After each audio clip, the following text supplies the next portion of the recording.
Let's look at the headlines on our dailies this morning, starting with the Nation newspaper. And on the Nation, we have UBA announces strategic expansion into key markets across Africa.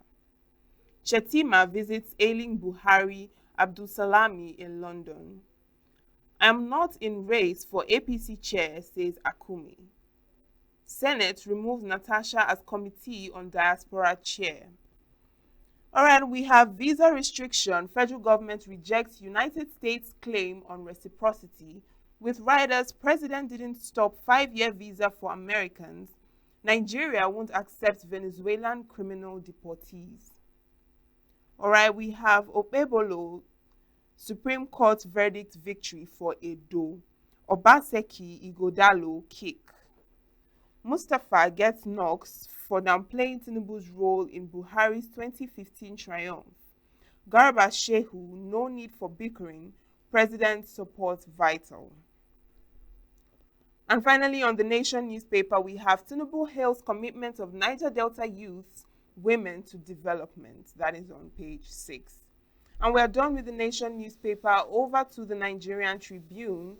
And on the headlines here, we have Arewa Economic Forum warns against CBN's new BDC recapitalization, with riders cites threats to northern economy, national security, seek extension of policy. That is on page 6 of Nigerian Tribune.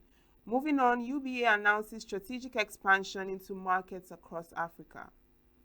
Nigeria won't bow to U.S. pressure to accept Venezuelan deportees, says federal government.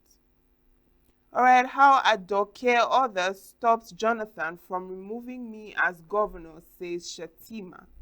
With riders, ex-AGF was hunted globally over $1.3 billion OPL 245 saga, says Jonathan.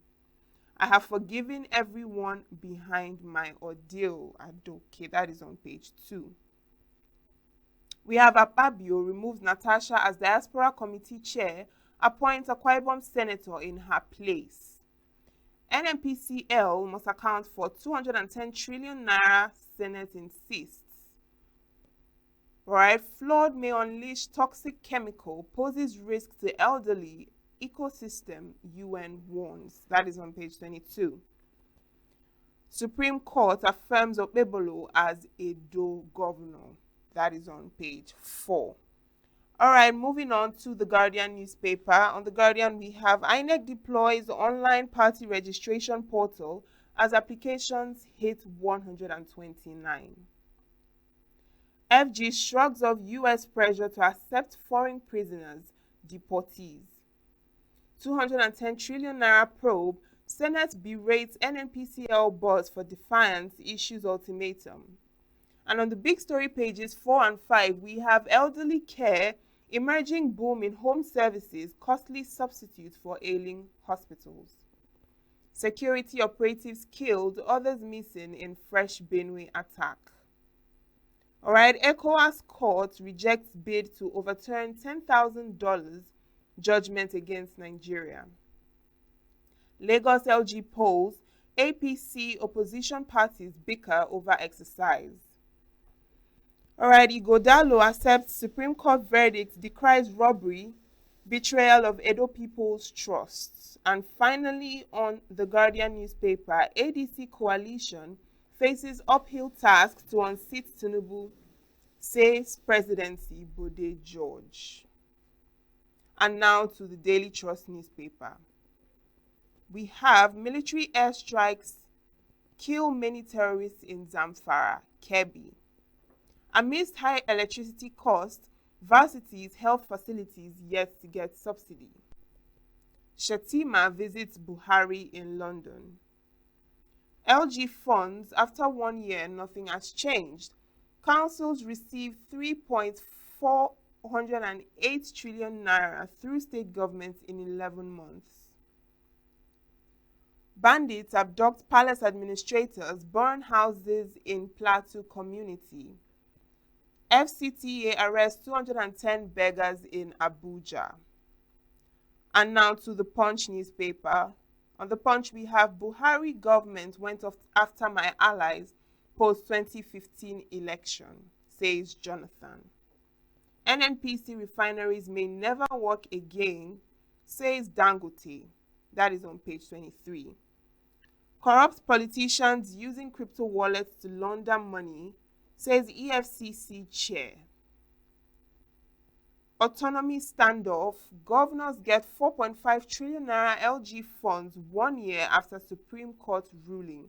With riders LG's yet to open CBN accounts, Labour blames governors AGF for delay. Falana Sands accuse governors FG. That is on page 2. GTCO plans fresh expansion after London Stock Exchange listing. 3-year-old boy dies inside Lagos Sockaway. And finally, LG poll, ballot snatching may trigger by-election. Laziak warns. That is on page 6. You can find all these and more on the Punch newspaper. And now to the Daily Times. On the Daily Times headlines, we have FG to close job gap, audit skills centers nationwide, Shetima. Killing of 2-year-old, Senate urges Tinubu to pay 200 million naira compensation. Plateau killing, Governor Mutfwang inaugurates 150 agro rangers. Audit report, Senate insists Ojulari must clarify unaccounted 210 trillion naira by NNPCL. Edo, Supreme Court verdict blow to justice, democracy, Igodalo. And finally, financial fraud jumps 45%. Digital platforms account for 70% of losses. This is by CBN, and you can find that on page 12 of the Daily Times newspaper. And now to the Vanguard. We have FG to borrow 1.76 trillion naira through Treasury bill sales in Q3 25. Shetima to APC, PDP, ADC, NNPP, we are all one. Tinubu's reforms boosting economic recovery, says federal government. All right, visa war, FG explains stance as US slams tighter measures. With riders, says 5-year non-immigrant multiple entry visa for US citizens still in place. 90-day single entry visa validity period applies only to newly introduced e-visas. US introduces fresh $250 visa integrity fee for tourists, students, and workers. You can see this on page 8. Moving on, 2027, ADC will dislodge Tinubu, APC, says Arebeshola, with riders vows not to sideline state chairman Utomi backs coalition. Again, herders kill 4 policemen, NSCDC officers in Benue ambush. If not for Tinubu, Buhari wouldn't have won APC primary, says presidency. And finally, Senate sacks Natasha Udwaran as committee chairman. That is on page 9 of the Vanguard newspaper. And that is it for our newspaper headlines this morning. It's time for our review with Chris Maduka in the studio. Good morning, Chris. Good morning, Uche. And good morning, the world. Welcome to another day of newspaper review on Signature TV. Yes. So it's time to look at the headlines. We have quite a number here. First, I'm seeing Senate removes Natasha as committee on diaspora chair. Wow, that's interesting. So what else can the Senate do? On the nation. There's been an attempt to even remove her life. She survives. The young woman is getting publicity beyond what they have thought. And that's stupid, as far as I'm concerned. Whoever is involved in all this, the whole decision is totally babadash. They are making this woman so popular. And you know, in Africa, in Nigeria precisely, underdogs get a lot of attention, whether they are right or wrong. I've said, and I'll continue to say, Senate is killing ant with mallet. So what else is left? Every right-thinking person will think the life of this young woman is in the hands of the Senate right now. So what have they not done? You suspended her. You removed her security. Her home has been attacked 2 times and the police are aware of it. Now the court said reinstate her. She's coming back. And then what you do is to remove her. And then what else? It's not showing that the whole Senate is complicit. Why is the whole 108 senators fighting one single woman? What is she offense? And nobody is looking at it. The world is watching. And in a world where we're talking about gender streamlining, equity, and social inclusion, you go to the Senate, one of the highest lawmaking chamber in Nigeria, and you are doing this. What are you telling the world? That you stop the world, as they're jumping buses now. So you stop the world, the global boss for Nigeria to jump out because they cannot deal with gender. And then we go and talk from the side of their mouth what I describe as tokenism. You cannot tokenize gender. It's either you allow women or you do not. I also blame the women. Where are they in all this mess? Everyone is just silent. Nobody's saying there anything. are women in the Senate. What have they said? Senator Kingibe tried to say something and then she must have been attacked like this and she pulled back. They're saying they attacked the sheriff, you kept quiet. They attacked the captain, you kept quiet. They attacked ordinary citizens, when they attack you, who will come for you? Anybody, any slave, any citizen of Nigeria who will watch on the side and see how this will play out. It's simply, that's how it will be for you. Nobody will come for you. What is the offense? Well, a lot of people advise, bring out this woman. If you have internal disciplinary measures, you would have said, the more they spread this, the more it's tainting the image of National Assembly and our highest red chamber. And they call themselves distinguished.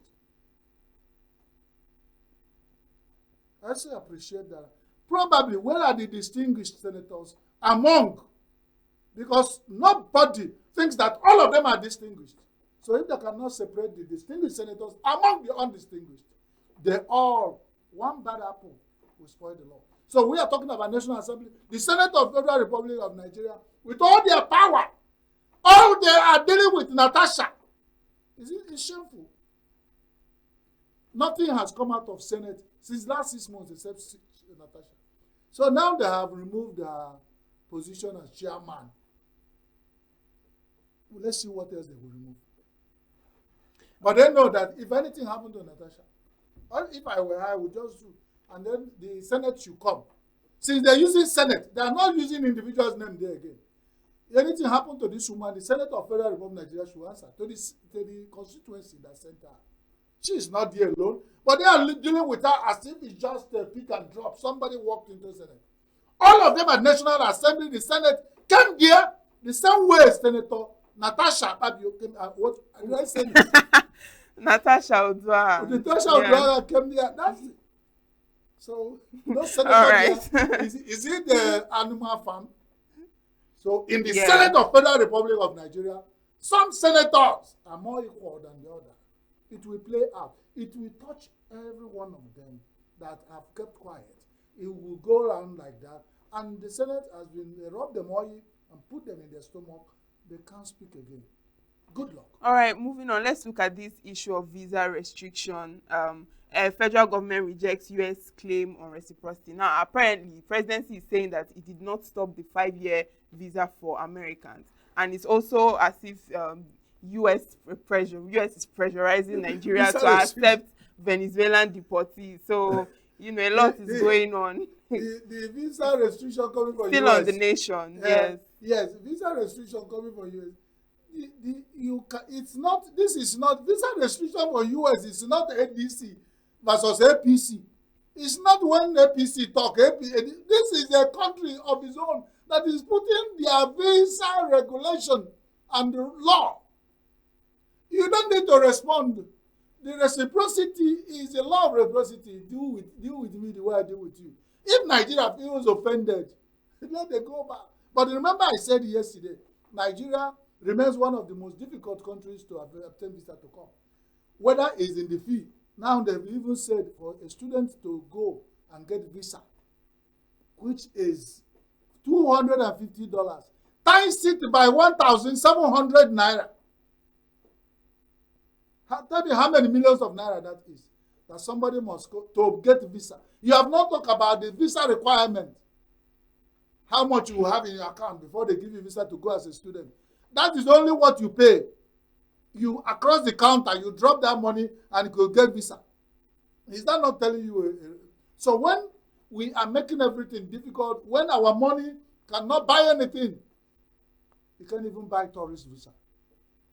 Our money can't even buy US student visa. Because it's purchased. You pay for that fee and they give you visa. That's after you fulfill all that. Nobody's talking about every other thing you will fulfill. So it's not about the Tinubu respond to Trump. Trump has not responded. Trump has made his decision. So whether presidency is responding the way they are responding to all the collision and the defection, they should go ahead. The law remains like that. So if Nigeria should go back on their diplomatic platform and deal with it, it's not something we do on Nigerian newspaper headline. It wouldn't yield us anything. All right, now there's another interesting headline I saw on the Daily Trust about LG funds. Okay, after you mentioned warning. something about Venezuela. Yes, Venezuela. Venezuelan deportees. I remember one song where it said, Matilda, you see my money and run Venezuela. That is it. No, when the Nigerian citizens in Venezuela make money, they will repatriate to Nigeria. Is it not? Nigerians will allow it. When they send any good thing, importation, Nigeria will accept. When they commit crime and they deport them, Nigeria will reject them. Not into diplomacy. What are they telling us? These are the I'm reviewing newspaper headline. It's not me that said the Nigerian government. Newspaper said Nigeria said they won't. No matter what, they won't accept deportees from.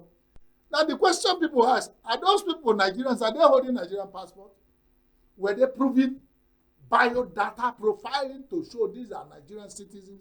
So we're rejecting them. That means, oh, you accept the gains, but you drop the liability. For who? But in the same country, is somewhere requesting for somebody to be repatriated or whatever they call it. But now somebody get your citizen who have committed crime and say, take back your citizen, you reject. Tomorrow, when they put visa restriction, presidency will respond. And you say you're playing international diplomacy. Uche, this one, I don't know whether, okay, most people in this establishment are not more Gen Zs. They probably belong to what generation do you classify us? Boomers. But you say what? Boomers. I can't get that. But wherever we belong, we are not connecting. And that's why some people said when we are more normal, we said they should hand over power to more younger people. Because people at our level, we can't fix so many things. It's not joining. Citizens of Nigeria for Venezuela committed crime. Instead of you keeping quiet, accepting them and trying to put them in the farms to go and work out their salvation. You are rejecting them openly. So what are you telling the world? All right, let's move quickly to this issue of LG funds. The LG fund, you know yes. my stand on it. So thank God you know. The governors and the federal government are suspect. They are like people. When we started, it was like, how? What a wonderful idea coming from federal government. The Attorney General of the Federal Republic of Nigeria was on the top of it. Autonomy of a local government. All of us say, hooray! Hooray! He's coming, he's becoming Uhuru. Along the line, the pressure start coming from the governors. We don't hear Attorney General speak anything again. After they brought them out, even to open an account for the local government, the governors are blocking it. Now you ask, why are the governors? The other day they said 10 states in Nigeria are owing 417 trillion US dollars despite high allocation. The federal government removed subsidy.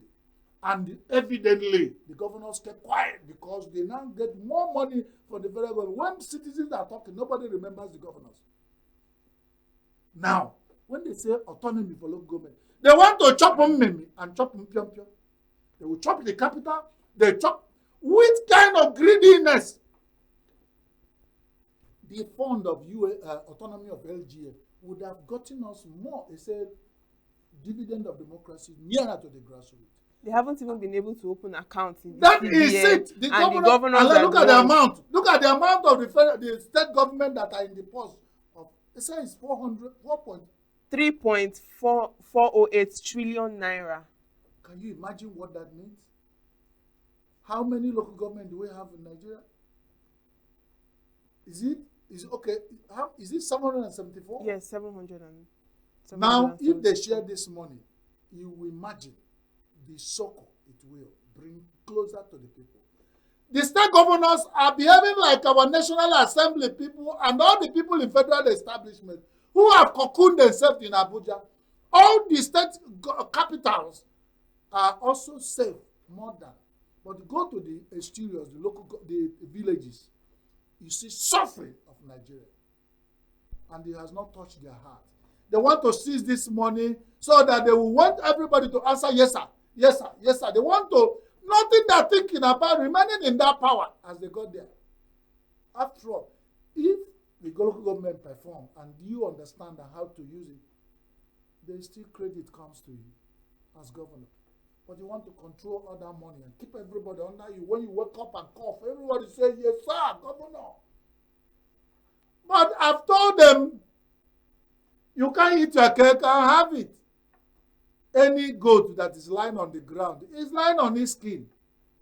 What are we saying with one mouth and we're doing another? We are deceiving ourselves. Nigeria is the only country that tell themselves lies every day, lies and lies and lies. The stupid thing is that we don't think and we're not even creative about telling lies. Because somebody will wake up at that high level after bouts of either he slept with girlfriends or concubines and over a bottle of whiskey, wake up in the morning and speak to over 5 million people without thinking. You wake up and say something that you start wondering, who said it? They say he's a person in high authority. Is the person normal? And it happens in Nigeria. And then those ones they paid who don't have job will begin to defend stupid thing that somebody in high level has spoken. That's what's happening in Nigeria. Why wouldn't local government? It happened in the past, and we have massive result of local grassroots development. Why are they still, and they come back? God, the same governors will come and tell us they want the local government to do. They want their state to develop, want to control everything. The one that the federal government is giving you higher allocation, Ezuolugi, is not enough for you. Then the one they gave for local government, you want to chop everything. Remember, when one person chop a snake, it will form circle in their stomach. Yes. That's what the proverb of bone and silence. My father told me that. But look at the last one we go. You go. I know my time is up. Imagine boom in home services. Costly substitute for Ellen Hospital. This big story in Gaida. The elderly care. When one road closed, another one opens. You find that most elderly Nigerians cannot go. I told you that Nigerian hospitals are becoming like cemeteries. You don't go, you don't find anybody. We have discussed here that Nigerians are visiting Google to find their sickness, even the brand of sickness, and when they started, Google will tell you, even AI. Then they will even recommend drugs you go and buy. So the hospital situation in Nigeria is becoming extinct. You go there, you don't. So what the doctors are doing now, once you make mistake, catch one patient, they will write 50 tests you have to go, and they own the tests, their labs. So they don't do anything. They will just try to survive. Nigerians are finding a way because high cost of treatment and obtaining healthcare delivery in Nigeria is not reachable to anybody. If they go and do survey of number of deaths in Nigeria from avoidable sicknesses, you will know that Nigeria is not at home when it comes to health. Of course, in so many sectors, we are not at home. And we are pretending, but we have narrowed down to 2027. That's what everybody is talking. The government has zeroed down. Let them prove us otherwise. Let them begin to tell us what they are doing now beyond 2027. It is All right. shameful. But we keep saying, God bless Nigeria. God bless and then Nigeria. we added the clause, only if Nigeria wants God's blessing. Nigeria does want God's God blessing. doesn't chase people with blessing. You ask for it to get it. All right. Thank you, Chris, for your review this morning.